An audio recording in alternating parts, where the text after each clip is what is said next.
وصلى الله على نور كزو شد نور ها پیدا زمین از ہو. نحمده ونصلي ونسلم على رسوله الكريم وعلى آله وأصحابه أجمعين. أما بعد، أعوذ بالله من الشيطان الرجيم. بسم الله الرحمن الرحيم. ناظرین و سامعین، السلام علیکم ورحمۃ اللہ وبرکاتہ. معجزے میرے پیارے نبی صلی اللہ علیہ وآلہ وسلم کے. میرے نبی پاک صلی اللہ علیہ وسلم کے معجزات میں جو بڑے بڑے معجزے، سب سے بڑا معجزہ تو قرآن، اس کے بعد ان کا ایک بڑا معجزہ سفر معراج، کہ وہ زمین سے کائنات کے آخری مقام جس کو عرش الہی کہتے ہیں اس سے بھی اوپر تشریف لے گئے، جسے لامکان کہتے ہیں. لامکان اس لیے کہتے ہیں کہ وہاں کوئی مکان نہیں. اللہ تعالی مکان سے پاک، وہ ہر طرف ہے. کبھی کبھی ہمارے منہ سے نکل جاتا ہے اوپر والا، یہ کہنا درست نہیں ہے. وہ اوپر والا نہیں، ہر جگہ ہے. کچھ لوگ کہہ دیتے ہیں نیلی چھتری والا، تو نیلی چھتری نہیں، نیلی چھتری بنانے والا. اگر آپ کہیں اللہ اوپر ہے تو پھر باقی سمتوں میں کون ہے؟ وہ ہر جگہ ہے. ہاں، اوپر کا اشارہ عظمت کے لیے، سمت کے لیے نہیں ہے. اللہ تعالیٰ نے اپنے نبی کے لیے یہ کائنات بنائی، انہیں اس پوری کائنات کی سیر بھی کرائی. میں اور آپ زمین کے بغیر قرار نہیں پکڑ سکتے. زمین نہ ہو ہم نہیں ٹھہر سکتے. آکسیجن نہ ہو ہم لمحوں میں، کوئی اس کے لیے زیادہ دیر نہیں، لمحوں میں ختم. سر گھٹنے لگے گا، ختم. آکسیجن کتنی ضروری. ایک حد تک گرمی برداشت کر سکتے ہیں، اس سے زیادہ ہو نہیں کر سکتے. سردی ایک حد تک، اس کے بعد خون جمنے لگ جائے گا، نہیں کر سکتے. یہ ہم لوگ ہیں. نبی پاک صلی اللہ علیہ وآلہ وسلم اللہ تعالیٰ کے حبیب، اللہ انہیں آسمانوں میں لے گیا. آکسیجن مسئلہ نہیں ہے، ٹیمپریچر مسئلہ نہیں ہے، زمین مسئلہ نہیں. بس وہی بات، وہ صرف اللہ کے محتاج ہیں، باقی سب ان کے محتاج ہیں. یہ معراج جسمانی ہے. جسم کے ساتھ حضور صلی اللہ علیہ وسلم کو معراج ہوئی ہے. یہ میرے نبی پاک صلی اللہ علیہ وسلم کا بہت بڑا معجزہ ہے.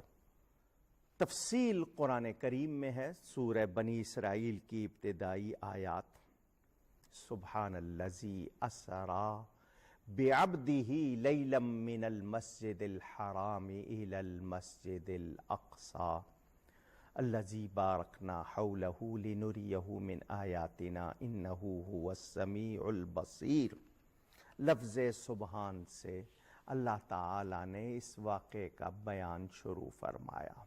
سبحان، پاکی ہے اس کو، پاک ہے وہ ہر کمزوری، مجبوری سے، معذوری سے، ہر نقص سے، عیب سے. اس کے لیے کوئی چیز مسئلہ نہیں، وہ پاک ہے.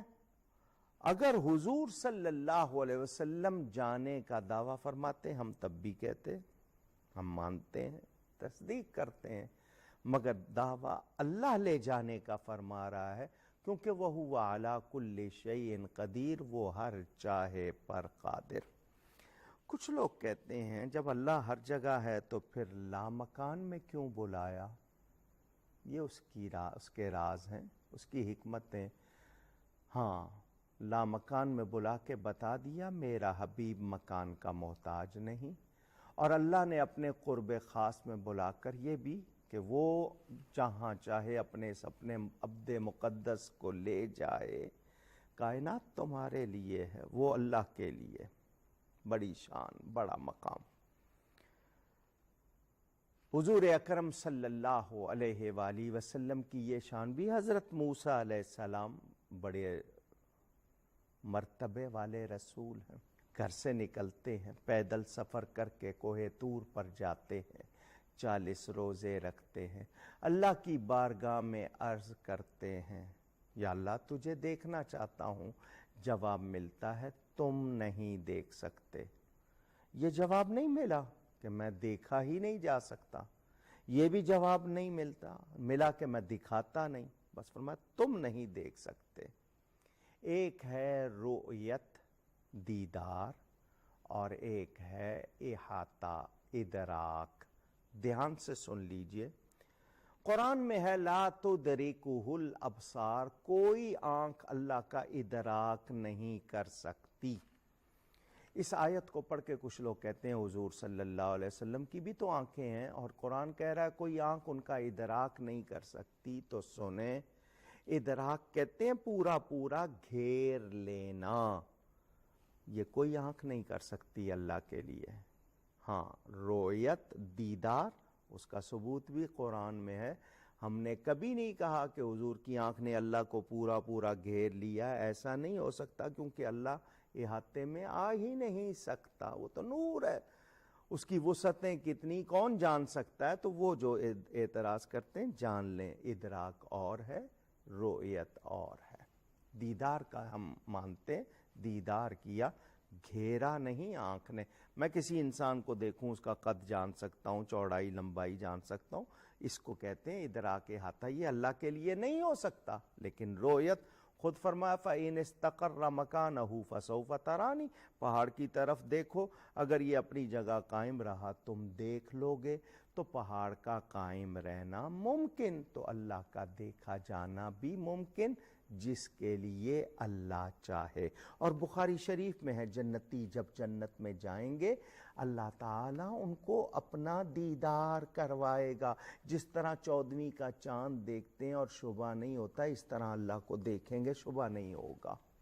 تو جنتی جنت میں جا کے دیکھیں گے، جنت کے مالک نبی پاک صلی اللہ علیہ وسلم کو اللہ نے یہاں دکھایا، یہ ان کا بہت بڑا کمال، بہت بڑا معجزہ۔ کتنی احادیث اس حوالے سے ہیں اور بہت لمبی ہیں، طویل ہیں۔ حضور اکرم صلی اللہ علیہ وسلم کے حوالے سے بتایا، موسیٰ علیہ السلام جا رہے ہیں کوہ طور پر، 40 روزے رکھ کے سوال کر رہے ہیں، اللہ فرماتا ہے تم نہیں دیکھ سکتے۔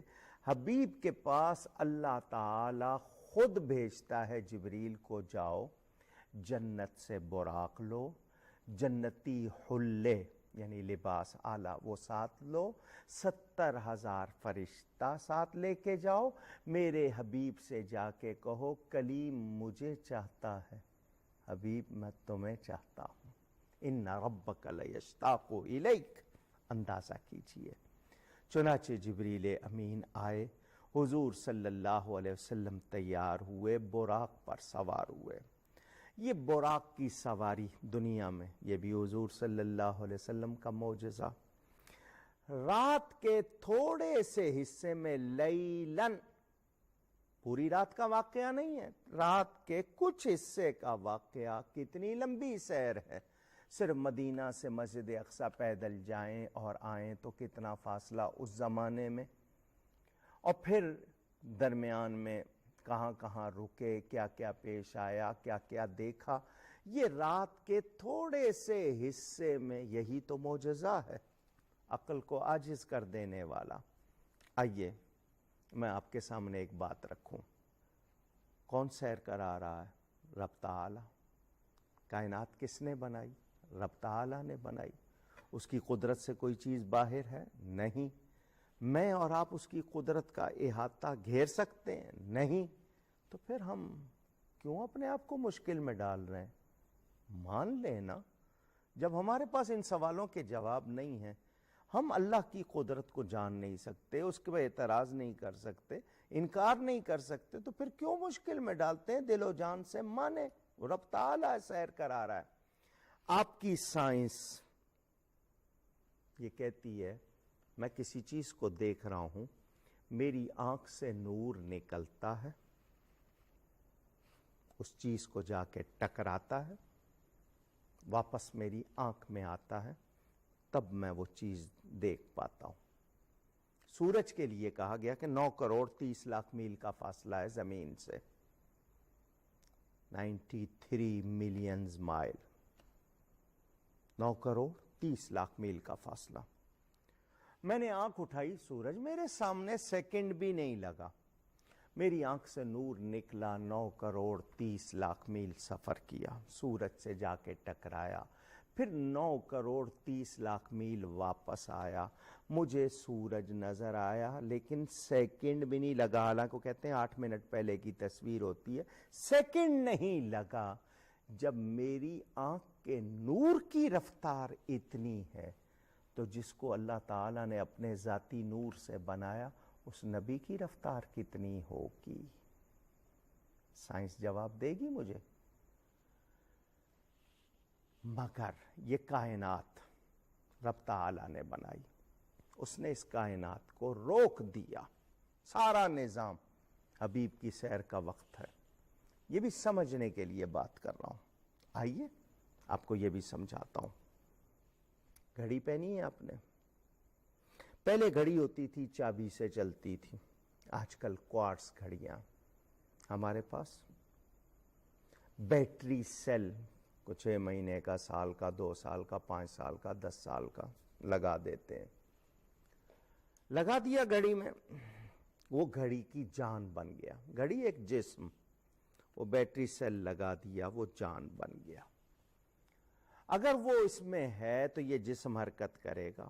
بیٹری سیل نکال دوں, گھڑی کا جسم بیکار, کوئی حرکت نہیں. کیوں؟ کہ جان کے بغیر جسم میں حرکت نہیں ہوتی. ہماری جان نکل جاتی ہے, ہمارے ہاتھ دوسرے ہلاتے ہیں, ہم نہیں ہلا پاتے کیونکہ جان نکل چکی. تو حرکت ہوتی ہے جان سے. تو گھڑی کا ایک جسم ہے, اس کی جان ہے وہ بیٹری سیل. گھڑی سے نکال دیا جائے گا, جان نکل جائے گی, حرکت ختم. لیجئے جی, آپ کی گھڑی میں جو بھی ٹائم ہوا ہے آپ اس وقت وہ سیل نکال دیں, وہ گھڑی کی جان نکال دیں, گھڑی رک جائے گی. آپ 10 منٹ, گھنٹہ, دن, مہینہ, سال, اس کے بعد دوبارہ جب سیل ڈالیں گے گھڑی کہاں سے چلے گی؟ جہاں سے رکی تھی. جب تک جان نہیں تھی جسم میں حرکت نہیں تھی, جان آئی حرکت شروع ہو گئی. سمجھنے کے لیے بات بلا تشبیہ. معراج کے حوالے سے ہم شاعر سے سنتے ہیں, زنجیر بھی ہلتی رہی, بستر بھی رہا گرم, ایک دم میں سرے عرش گئے آئے محمد صلی اللہ علیہ وآلہ وسلم. زنجیر کی حرکت, پانی کا بہاؤ کتنی دیر کا؟ چند سیکنڈ, میکسیمم 1 منٹ. اگر وہ ڈھلان ہوگی پانی کتنا چلے گا؟ کنڈی کی حرکت کتنے سیکنڈ ہوگی؟ مگر زنجیر بھی ہلتی رہی, بستر بھی رہا گرم, ایک دم میں سرے عرش گئے آئے محمد صلی اللہ علیہ وسلم. وضو کا پانی چل رہا تھا, کنڈی ہل رہی تھی, بستر کی گرمی موجود تھی.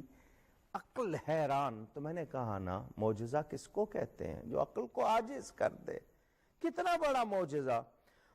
گھڑی کے جسم سے جان نکلی, گھڑی رک گئی, دوبارہ جان ڈالی, وہیں سے شروع ہوا جہاں رکا تھا. یہ پوری کائنات بھی ایک جسم کی طرح ہے. پورا جہان, پوری کائنات, اس کی جان میرے پیارے نبی پاک صلی اللہ علیہ وآلہ وسلم ہے. جب اس کائنات سے نکلے, جان نکل گئی, جسم کی حرکت رک گئی. میرے آقا سیر کرتے رہے. کتنا عرصہ لگا؟ کچھ کہتے ہیں اتنے برس لگ گئے, کچھ کہتے ہیں اتنے, اچھا بھی کہہ لیجئے. لگتا رہا ٹائم, حرکت رکی ہوئی ہے. کائنات کا نظام, سب کچھ روک دیا گیا. سیر ہو گئی. جب واپس آئے, جان واپس آئی, حرکت وہیں سے شروع ہوئی جہاں سے رکی تھی. اب آپ نے اس انداز میں بھی پہچان لی. یہ صرف سمجھانے کے لیے بات. مگر حقیقت وہی ہے کہ حضور گئے اور آئے، ان کے نور کی رفتار اور ان کی شان کیا ہے وہ رب تعالیٰ جانتا ہے جس نے عطا کی ہے۔ ہمارے لیے کتنا بڑا معجزہ۔ مسجد حرام خانہ کعبہ سے چلتے ہیں، پہلے تو یہ کہ حضور کے لیے لباس آیا جنت کا، وہ جنتی جوڑے آئے، براق کی سواری، مدینہ منورہ حضور اترے، 2 رکعت نماز ادا کی، جبریل نے کہا یہ آپ کی ہجرت گاہ، یہیں آپ کا فیضان دنیا کو ساری تقسیم ہوگا، یہی مرکز بنے گا۔ بیت اللحم آیا، حضرت عیسیٰ کی ولادت کا، حضور وہاں اترے۔ حضرت شعیب علیہ السلام کا مقام مدین آیا، یہ سارا واقعہ حدیث میں بیان کیا۔ معراج میں اللہ والوں کے مقامات پر جانا زیارت کے لیے، وہاں 2 نفل ادا کرنا حضور صلی اللہ علیہ وسلم کا طریقہ۔ فرمایا ہم نے موسیٰ علیہ السلام کی قبر پر سے گزرے، ہم نے دیکھا وہ اپنی قبر میں کھڑے ہوئے نماز پڑھ رہے تھے، یا درود و سلام، یصلی علیک ان مررت بقبر موسیٰ فإذا هو قائم یصلی فی قبرہ، کھڑے ہوئے نماز پڑھ رہے ہیں۔ یہ بھی پتہ چلا اللہ کے نبی زندہ ہوتے ہیں، اپنی قبروں میں نماز پڑھتے ہیں، بخاری شریف میں، اور خاص طور پر نبی پاک صلی اللہ علیہ وسلم نے بیان فرمایا۔ مسجد اقصیٰ پہنچے، بیت المقدس، ایک تو وہ ہے نا گولڈن گنبد، وہ مسجد اقصیٰ نہیں ہے، وہ قبۃ الصخرہ، ڈوم آف راک، وہ پتھر کے اوپر بنا ہوا وہ گنبد ہے جہاں سے آپ معراج کو تشریف لے گئے۔ مسجد اقصیٰ اس کے ساتھ ہے، وہاں سارے نبی موجود، 1,24,000 کم و بیش جتنے نبی اور رسول سب موجود، میرے نبی کے معجزات۔ صفیں بنی ہوئی ہیں، پروٹوکول ہوتا ہے نا، جب بادشاہ ہے سب کو موجود ہونا ہے، حضور سب کے نبی ہیں، سب موجود ہیں وہاں۔ امامت، مصلی، صفیں بنی ہوئی ہیں، مصلی خالی ہے امامت کا۔ حضرت آدم صفی اللہ، حضرت نوح نجی اللہ، حضرت ابراہیم خلیل اللہ، حضرت اسماعیل ذبیح اللہ، حضرت یوسف صدیق اللہ، حضرت موسیٰ کلیم اللہ، حضرت عیسیٰ روح اللہ، علی نبینا وعلیہم الصلاۃ والسلام، شان والے مرتبے والے سارے انبیاء موجود، مگر جبریل امین میرے نبی پاک صلی اللہ علیہ وسلم کا ہاتھ پکڑ کے آگے کرتے ہیں، امام الانبیاء آپ ہیں۔ حضور نماز پڑھا رہے ہیں، پیچھے وہ سارے نبی جن کی وفات ہو چکی ہے، لیکن نبی مرتے نہیں ہیں، زندہ ہوتے ہیں۔ ابھی آپ نے سنا حضور نے فرمایا موسیٰ کی قبر پہ سے گزرے، وہ اپنی قبر میں کھڑے نماز پڑھ رہے تھے، اللہ زندگی دینے والا، تو مردوں کی نماز تو نہیں ہوتی، حضور صلی اللہ علیہ وسلم نے ان کی جماعت فرمائی۔ کیا پیاری جماعت، امام کتنا پیارا، مقتدی کتنے پیارے۔ پھر وہی جلسہ ہوتا ہے نماز کے بعد، انبیاء کرام اپنے انعامات کا ذکر کرتے ہیں جو اللہ تعالیٰ نے ان کو نوازا۔ حضرت آدم، حضرت نوح، حضرت ابراہیم، حضرت موسیٰ، حضرت عیسیٰ، انہوں نے خطبے پڑھے، ہمیں اللہ نے یہ نعمت دی، یہ نعمت دی، یہ نعمت دی۔ اس کے آخر میں نبی پاک صلی اللہ علیہ وسلم اٹھ کر خطبہ پڑھتے ہیں، الحمدللہ الذی ارسلنی رحمۃ للعالمین۔ میرے آقا نے پہلا ہی کلمہ ایسا فرمایا، تمام تعریفیں اس اللہ کے لیے جس نے مجھے عالمین کے لیے رحمت بنا کر بھیجا۔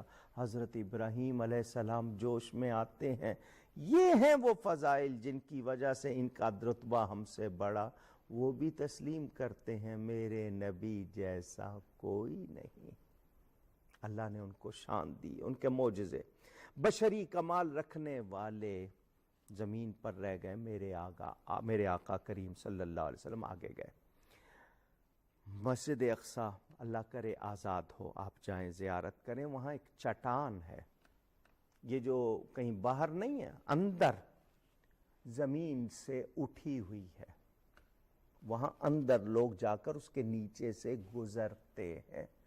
ہو سکتا ہے آپ کو انٹرنیٹ پہ بھی کہیں نظر آ جائے، یہ کوئی پہاڑ کے اوپر رکھا ہوا پتھر نہیں ہے، یہ اندر عمارت کے اندر چٹان ہے، اس کو چاروں طرف سے کوئی سہارا نہیں ہے، درمیان سے تھوڑی سی اٹھی ہوئی ہے۔